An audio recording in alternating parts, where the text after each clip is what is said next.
Assalamualaikum warahmatullahi wabarakatuh.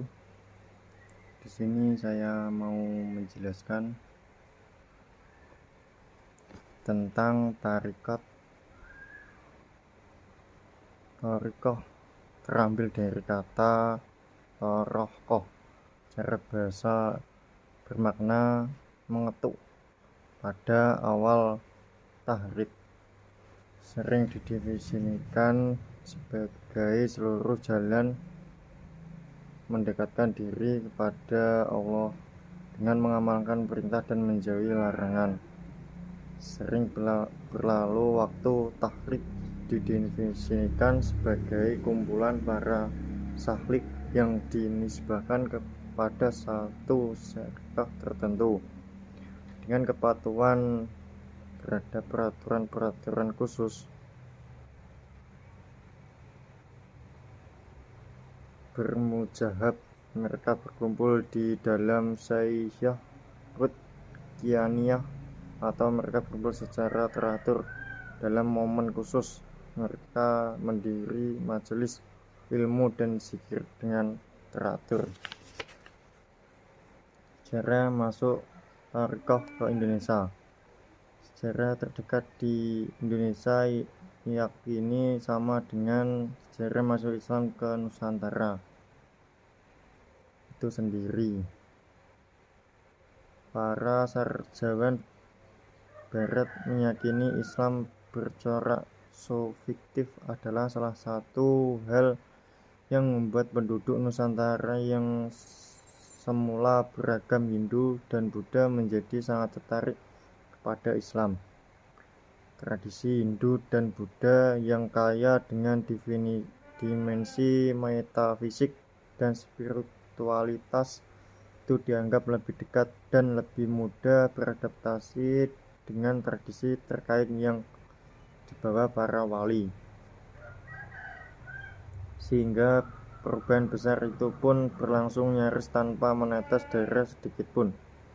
Ini berbeda dengan proses Islamisasi di India yang dilakukan secara berbesar-besar melalui penaklukan dan tekanan.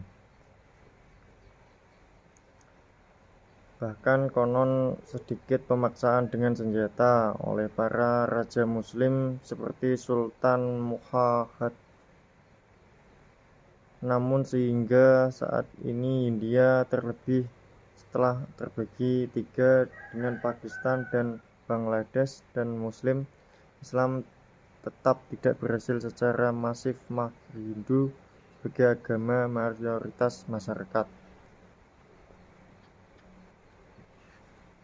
Besarnya pengaruh terdekat dalam Islamisasi juga didukung dengan dari temuan sejarah bahwa sebenarnya Islam sudah masuk di Nusantara sejak abad ke-7 dan di Jawa sejak abad ke-11. Namun sejauh itu tidak cukup signifikan mengubah agama masyarakat Nusantara. Islam saat ini hanya menjadi agama para pendatang yang berkumpul dengan komunitas-komunitas kecil di beberapa kota di persis Jawa seperti di lereng Gresik, Indramayu, dan Semarang. Sementara penduduk asli diceritakan masih hidup dengan agamanya, bahkan digambarkan dengan pola hidup yang kotor. Proses Islamisasi Nusantara secara besar-besar baru terjadi pada penghujung abad ke-14 atau awal abad 15, bersamaan dengan masa keemasan perkembangan tasawuf Akaki yang ditandai dengan munculnya aliran terdekat.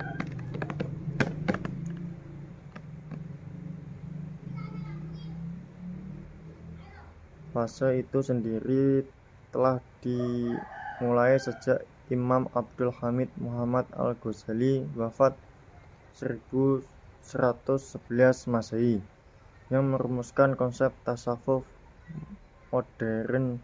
moderat yang memadukan keseimbangan unsur akhlak, syariat, dan filsafat Konsep itu diterima sejak terbuka kaum fuqaha yang sebelumnya menetes habis-habisan ajaran tasawuf salafi yang kontroversial, dilanjutkan dengan berkemunculan pusat-pusat pengajaran tasawuf yang dipimpin oleh para sufi yang terkemukakan seperti Syekh Abdul Qadir Jailani wafat 1166 Masehi,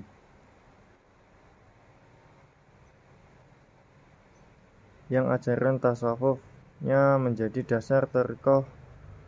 Ada juga Syekh Nahji Habib wafat 1221. 2. Thariqat Muqatarabah. Pada pembahasan sebelumnya telah kami jelaskan tentang makna thariqah. Maksud dari thariqah Muqatarabah adalah thariqah yang dianggap atau diperhitungkan. Dia diperhitungkan sebab memenuhi beberapa syarat yang di antaranya bersenambungan sanad mursyid hingga Rasulullah SAW. Amil Qurdis dalam kitabnya Tanwir berkata, wajib para murid mengetahui bahwa mursyid benar-benar bersambung sanad hingga Nabi SAW. Hal ini disebabkan ia bisa mendapatkan rupaan muhad dari Rasul akan sampai ke adanya halnya melalui mursyid yang mempunyai sanad yang bersenambungan hingga Rasulullah. Adapun sebagai di antara syarat-syarat mursyid adalah a. menguasai ilmu yang dibutuhkan oleh murid seperti ilmu fikih dan akidah sekadar bisa menghilangkan dan para murid sehingga ia bisa mencukupi pertanyaan kepada murid, bukan bertanya kepada orang lain. Yang kedua, mengetahui hati yang sempurna, adab-adabnya, bahaya nafsu dan penyakit-penyakitnya, dan cara menjaga kesucian hati. Yang ketiga, mempunyai sifat belas kasih terhadap kaum muslimin, terutama para murid-muridnya. Yang ketiga, yang keempat, menutup aib-aib murid yang diketahui. Yang kelima, menjaga diri dari mengambil manfaat pribadi dari harta muridnya.